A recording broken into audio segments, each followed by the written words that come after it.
আমি মনে করি চরমনাইকে জামাতের জোটে রাখা উচিত না। ইসলামিক তার একটা জোট করার চেষ্টা করলো, জামাতের আমি নিজে উদ্যোগ গ্রহণ করে চরমনাই পীরের মাজারে গেলেন এবং তাকে আহ্বান করলেন এবং পরবর্তীতে তারা ইসলামিক একটা জোট করলো, বৃহত্তর জোট। ইসলামী আন্দোলন বা চরমনাই পীর এবং আরেকটা আট্রসি পীর, এদের উৎপত্তিটা হয়েছিল হচ্ছে 80-র দশকে এরশাদ যখন ক্ষমতায়।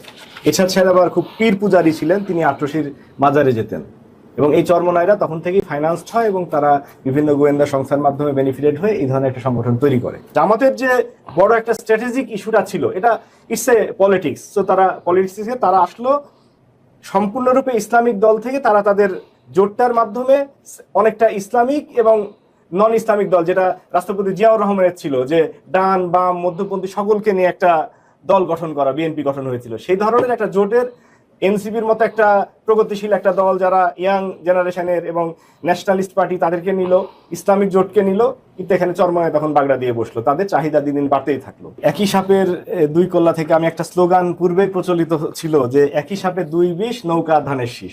এটা আমি নিয়ে আসতে চাই নাই, কিন্তু ভাই বলার কারণে মনে হলো তাই নিয়ে আসলাম। যাক, প্রথমে আসি জোট নিয়ে। এখানে জোটের ক্ষেত্রে যে প্রবলেমটা হয়েছে, যে এই ইসলামী আন্দোলন বা চরমনাই পীর এবং আরেকটা আট্রসি পীর, এদের উৎপত্তিটা হয়েছিল হচ্ছে 80-র দশকে এরশাদ যখন ক্ষমতায়। এরশাদ সাহেব আবার খুব পীর পূজারী ছিলেন, তিনি আট্রসির মাজারে যেতেন এবং এই চরমনাইরা তখন থেকেই ফাইন্যান্সড হয় এবং তারা বিভিন্ন গোয়েন্দা সংস্থার মাধ্যমে বেনিফিটেড হয়ে এই ধরনের একটা সংগঠন তৈরি করে এবং তারা চরমভাবে জামাত বিদ্বেষী। সবসময় জামাতে ইসলামী বিএনপির খুব কাছাকাছি তারা রাজনীতি করেছে। 91 সালে আপনারা সকলেই জানেন যে 17টা আসন জামাত ইসলাম পায় এবং তাদের সমর্থনে বিএনপি ক্ষমতায় আসে এবং তার বিনিময়ে জামাত ইসলাম সেই সময় কোনো কিছু নেয় নাই।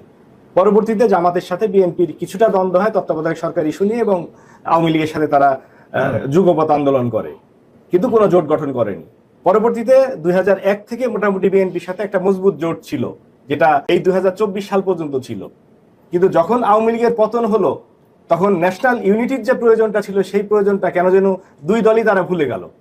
এখানে সমস্যা আমাদের ছিল, জনাব তারেক রহমান দেশের বাইরে ছিলেন, জামাতের 10-11 জন শীর্ষস্থানীয় নেতাকে ফাঁসি দেওয়ার কারণে তারাও একটা নেতৃত্ব শূন্যতার মধ্যে ভুগেছে। এই সকল কারণে 5 আগস্টের পরে আমরা যে ন্যাশনাল ইউনিটিটা আশা করেছিলাম, যে জামাতের একটা ভাই বিএনপির একটা ভাই একসাথে আন্দোলন করেছেন, তারাই আলাদা হয়ে গেল। তো এরপরে পরবর্তীতে যেটা হলো, যে ইসলামিক তার একটা জোট করার চেষ্টা করলো, জামাতের আমি নিজে উদ্যোগ গ্রহণ করে চরমনাই পীরের মাজারে গেলেন এবং তাকে আহ্বান করলেন এবং পরবর্তীতে তারা ইসলামিক একটা জোট করলো, বৃহত্তর জোট করে, যারা বিএনপিকে প্রথমে মনে হচ্ছিল যে বিএনপিকে চ্যালেঞ্জ করার কোনো কিছু নাই, বিএনপি একেবারে 100% শিওর যে তারা সরকার গঠন করবে। কিন্তু এই যে ইসলামিক জোটটা হওয়ার পরে তখন বিএনপির মাঝেও একটা সিরিয়াসনেস আসলো যে না, নির্বাচনে আমাদেরকে প্রতিযোগিতার সম্মুখীন হতে হবে, যেটা জনাব তারেক রহমান বারবার ইংল্যান্ড থেকে বলেছে যে আমাদের এই নির্বাচনী মানে মাঠ অতিক্রম করা খুব সহজ হবে না, এবং বিএনপি সেভাবে প্রিপারেশন নিচ্ছে। পরবর্তীতে সবচেয়ে সারপ্রাইজিং ছিল যে জামাত এবং এনসিপি তাদের কথাবার্তা কিন্তু খুব কাছাকাছি ছিল। আমরা দেখেছি যে সংস্কারের ক্ষেত্রে বিএনপির অনেক অবজারভেশন থাকলেও জামাত এবং এনসিপি তারা খুব কাছাকাছি ছিল, যে মৌলিক সংস্কারগুলোর ব্যাপারে, সাংবিধানিক সংস্কার থেকে শুরু করে রাষ্ট্রপতি সরানো এবং অন্য ইস্যুগুলোতে তারা কাছাকাছি ছিল। কিন্তু কোনো অবস্থাতেই এনসিপি এবং জামাত তারা জোট করতে রাজি হচ্ছিল না, বরঞ্চ এনসিপি চেষ্টা ছিল বিএনপির সাথে জোট করার। পরবর্তীতে যেহেতু বিএনপির কাছ থেকে তারা 3-4টার বেশি আসনের অঙ্গীকার পায় নাই, পরবর্তীতে তারা জামাতের দিকে আসলো এবং এখানেই গন্ডগোলের সূত্রপাতটা। যখন ডক্টর অলি আহমেদ এবং এনসিপি যখন জামাতের সাথে জয়েন করলো, তখন চরমনাই বলল যে তারা এই বিষয়টা জানে না এবং তারা এনসিপিকে 30টা সিট ছেড়ে দেওয়া তারা পক্ষে না। আর জামাতের যে বড় একটা স্ট্র্যাটেজিক ইস্যুটা ছিল, এটা ইটস এ পলিটিক্স। তো তারা পলিটিক্সে তারা আসলো সম্পূর্ণরূপে ইসলামিক দল থেকে, তারা তাদের জোটটার মাধ্যমে অনেকটা ইসলামিক এবং নন ইসলামিক দল, যেটা রাষ্ট্রপতি জিয়াউর রহমানের ছিল, যে ডান বাম মধ্যপন্থী সকলকে নিয়ে একটা দল গঠন করা, বিএনপি গঠন হয়েছিল, সেই ধরনের একটা জোটের এনসিপির মতো একটা প্রগতিশীল একটা দল যারা ইয়াং জেনারেশনের এবং ন্যাশনালিস্ট পার্টি তাদেরকে নিল, ইসলামিক জোটকে নিল, কিন্তু এখানে চরমনায় তখন বাগড়া দিয়ে বসলো। তাদের চাহিদা দিন দিন বাড়তেই থাকলো। আমার ব্যক্তিগত অভিমত হচ্ছে, জামাতের মতো একটা ম্যাচিউর দল কিছু ইমম্যাচিউর ডিসিশন নিয়েছে। যেমন তারা 300 আসনে তাদের প্রার্থী রাখে নাই, তাদের প্রার্থীটা উইথড্র করে নিয়েছে। এখন যদি চরমনাই তাদের সাথে যদি বিট্রে করে, তারা যদি জোটে না আসে, অনেক আসন হয়তো দেখা যায় 20-25টা আসনে জামাতের কোনো প্রার্থী থাকবে না, জামাত অথবা তার জোটের এনসিপি বা এলডিপির। সেই ক্ষেত্রে হয়তো এগুলো ওয়াকওভার দিয়ে দিতে হবে। একইভাবে চরমনাইকে তাদের যেহেতু মার্কা আলাদা, জামাত চরমনাই এনসিপি তারা নিজ নিজ মার্কায় ভোট করছে, এটা জামাতকে চিন্তা করা উচিত ছিল।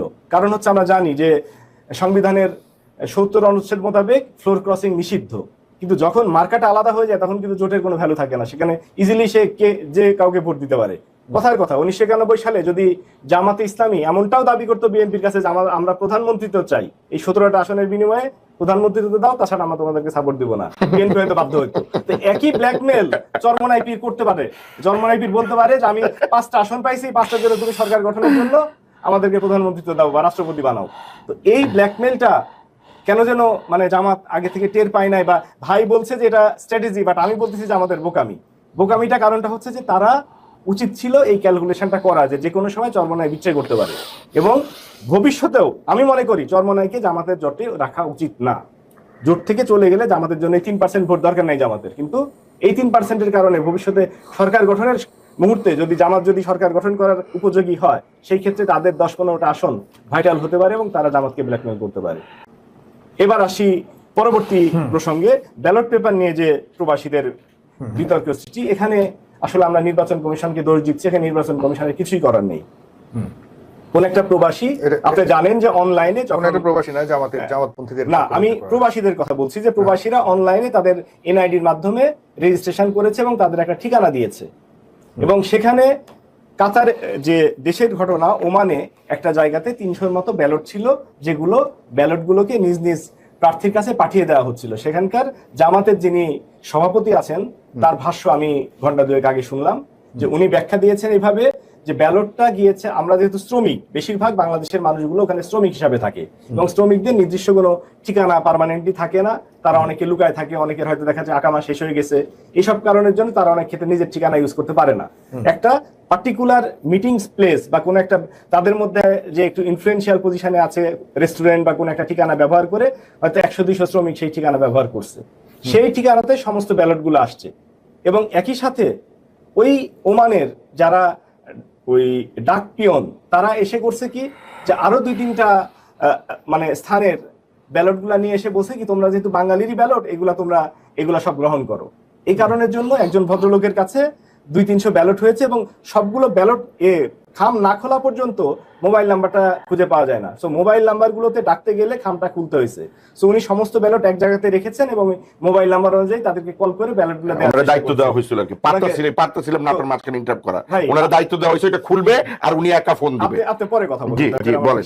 পারতেছি না ভাই, আপনি সবাই চুপ থাকেন। এরপরে সেই ব্যালটগুলো উনি ডিস্ট্রিবিউট করতেছিলেন, সেটাই এখন বলা হচ্ছে যে এখানে কেলেঙ্কারি। কিন্তু নির্বাচন কেউ যে ঠিকানা দিবে সেই ঠিকানাতে ব্যালট আসবে, এটাই খুব স্বাভাবিক। এবং এই জায়গাটাতে ব্যালট আসার পরে ওখানে কিভাবে ডিস্ট্রিবিউট হবে, এটা তো নির্বাচন কমিশনের নীতিমালার মধ্যে নাই।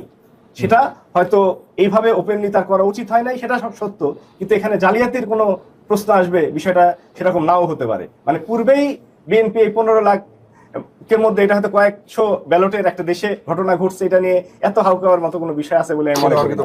বলা হয়েছে যে এবার প্রবাসী ব্যালট বা পোস্টাল ব্যালটের যে সিস্টেম রাখা হয়েছে, এটা ইচ্ছাকৃতভাবে রাখা হয়েছে বিএনপির বিরুদ্ধে, কিন্তু সমস্ত প্রশাসন তো বিএনপির পক্ষে।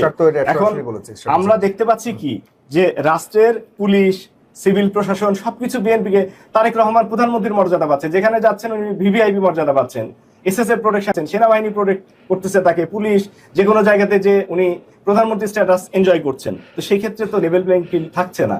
আমরা যেখানে দেশে এই কথাগুলো শুনছি, সেখানে আবার জামাতের উপরে আসছে অভিযোগ, এটা খুবই দুঃখজনক। মানে যেখানে বিএনপি একচেটিয়া চাঁদাবাজি করে যাচ্ছে গত 1.5 বছর ধরে, একচেটিয়া টেন্ডারবাজি করতেছে, একচেটিয়া চর দখল করতেছে, সমস্ত জায়গায় চরের নাম না ভাই, হামিদিয়া, বঙ্গবাসিয়া, 2 একটা